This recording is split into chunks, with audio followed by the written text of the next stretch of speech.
everybody? It's your boy Hard Conversation back with another video. And as you can see, this video looks a little bit, don't have my right hand man I.K.H.C with me. He is out of town, so shout out to the boy I.K.H.C. He is in LA right now. I think visiting his family, out there playing basketball, doing what he does. Shout out to him, guys. He will be here in our next live video, which is going to be airing Wednesday, guys. So he'll definitely be here. So I'm running this one solo dolo. So please take it easy on me, guys. I'm doing this solo. But I enjoy doing these videos. We have a great time doing it. So just to kick everything off, we appreciate the love and support here on the channel. If this is your first time watching this channel, guys, please share the videos if you like the content. Subscribe to down here below all of our social media content, Instagram, Twitter. He runs the Instagram, I run the Twitter. Please follow us on our social media accounts. That way you know when videos are uploaded. You also know when we're talking and posting. We're constantly back and forth on those two apps.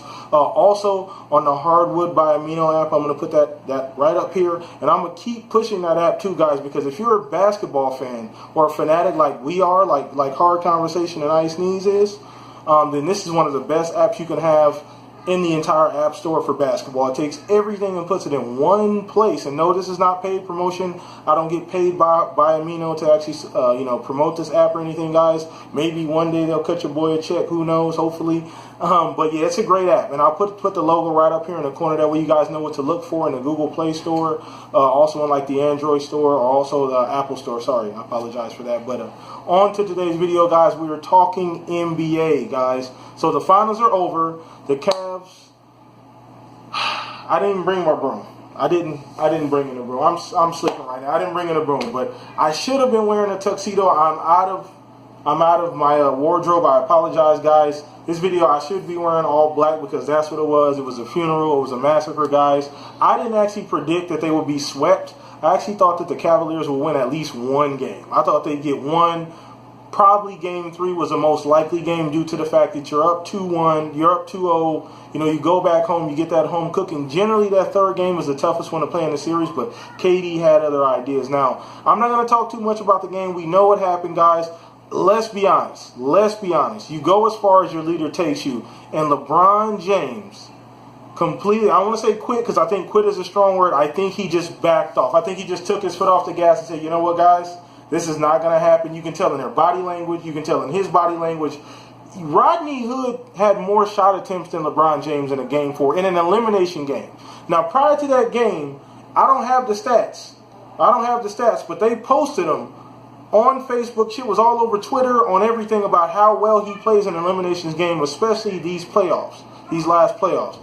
He laid a fucking egg, and I don't want to hear anything about his hand, which didn't come up till after the fact. Nobody knew that shit was hurt or anything outside of the fucking media in the locker room until he showed up after game 4 with that fucking brace on his hand. Too little, too late. You're not going to change the narrative, LeBron. Sorry, you got your ass swept. Take the L. Either go somewhere else and or keep your ass in Cleveland. We're not giving you a pass for that hand thing because nobody knew about that, and you were still out there dropping triple-doubles, not looking any differently. Now, one thing I did notice, he didn't shoot as well after game 1.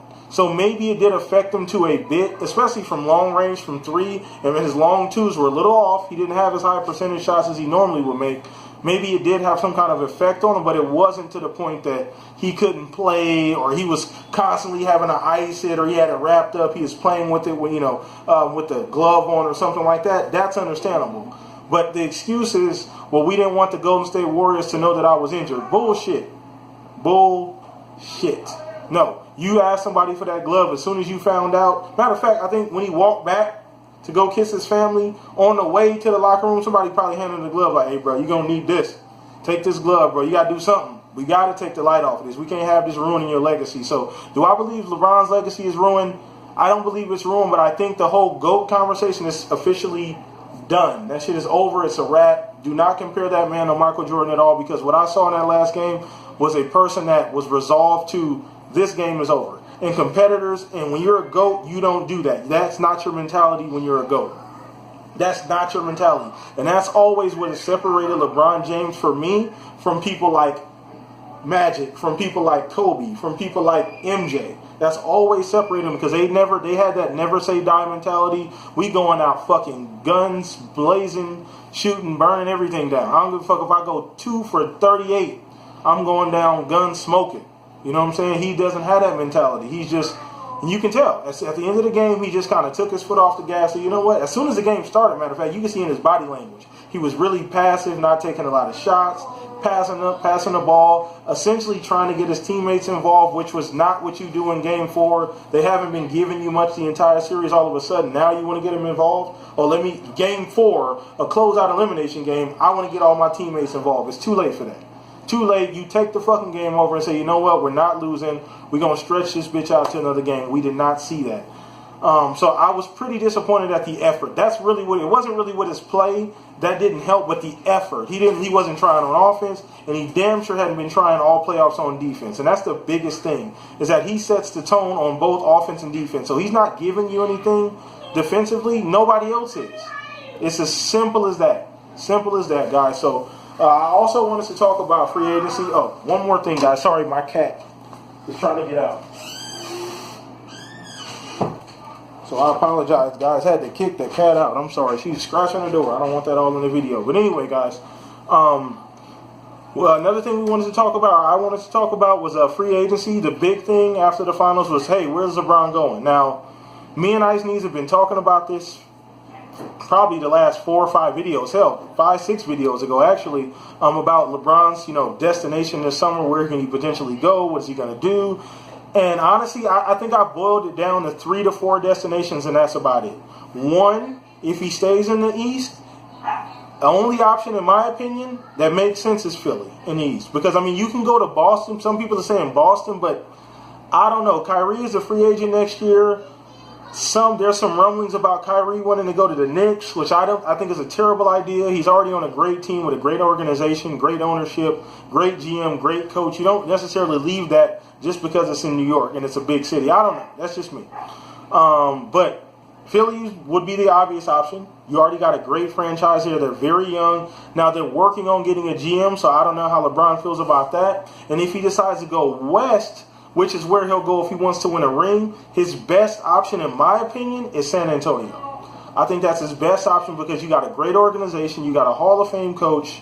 It's a solid organization. You got Kawhi potentially coming back. You got a great post player in LaMarcus Aldridge, which could be that Chris Bosh-like guy that you had in Miami. And you got your D Wade and Kawhi.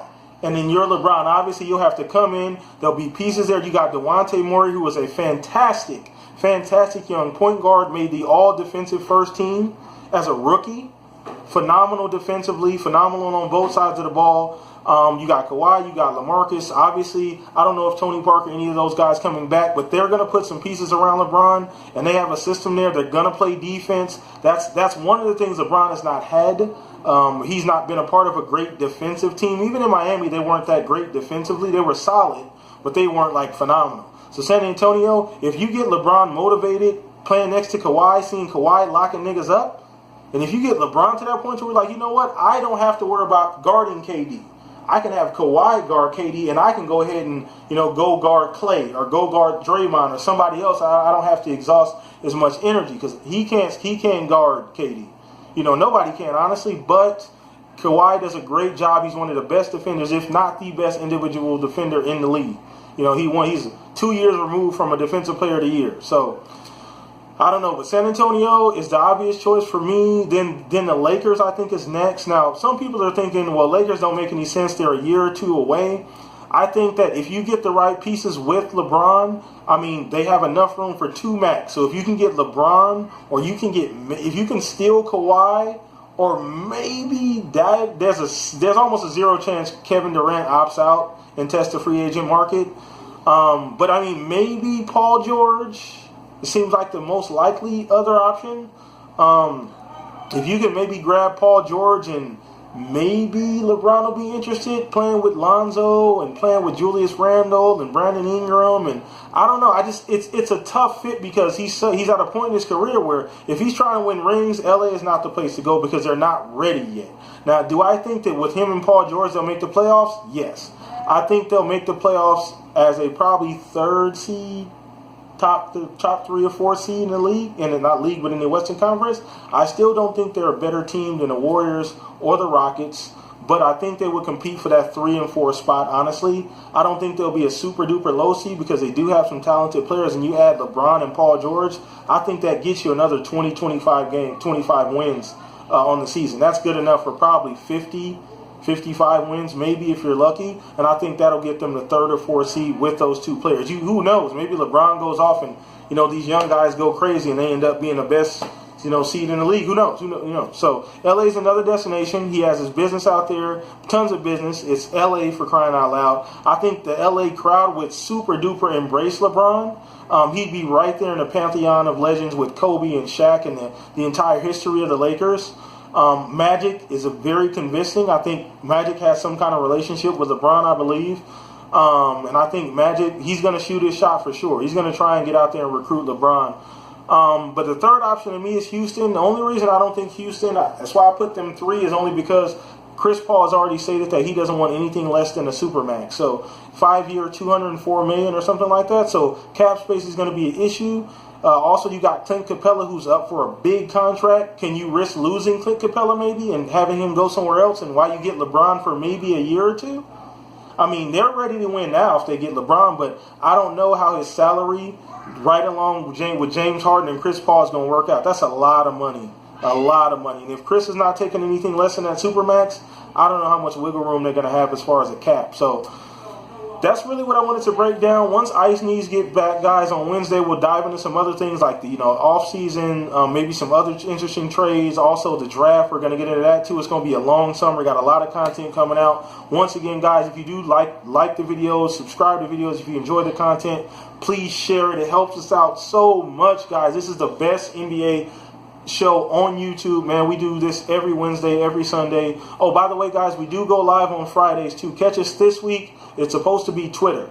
So we're going to go live on Twitter. Last week it was Instagram. That's why it's important to follow us down here, guys, on our social media to keep up with what we're doing. Also, download that Amino app, guys. Hardwood by Amino is what it's called. Phenomenal app. Takes all your basketball stuff, puts it in one spot. It's a huge community on there. People are constantly talking NBA stuff. There's voice chats. There's podcasts. You can there's a viewing room. You can go in and watch videos with other people and then comment on the videos, quizzes, games, all kind of cool stuff, man. All kind of cool stuff on that. There's Twitter there. There's YouTube there. It brings everything and throws it all in one spot. So anyway, guys, that's pretty much it for the video. Just wanted to chime in with you guys. Sorry we did not do the video Sunday. E3 was Sunday, and as you guys know, I'm a big gamer. You can see the Nintendo stuff in the background. This is actually my son's room that I'm doing this in. But anyway, so we'll catch you guys a little bit later. Thank you for watching the video, man. Rate, comment, subscribe if you enjoy it. Peace out. I got 1, 2, 3, 4, 5, 6, 7, 8 M's in my bank account.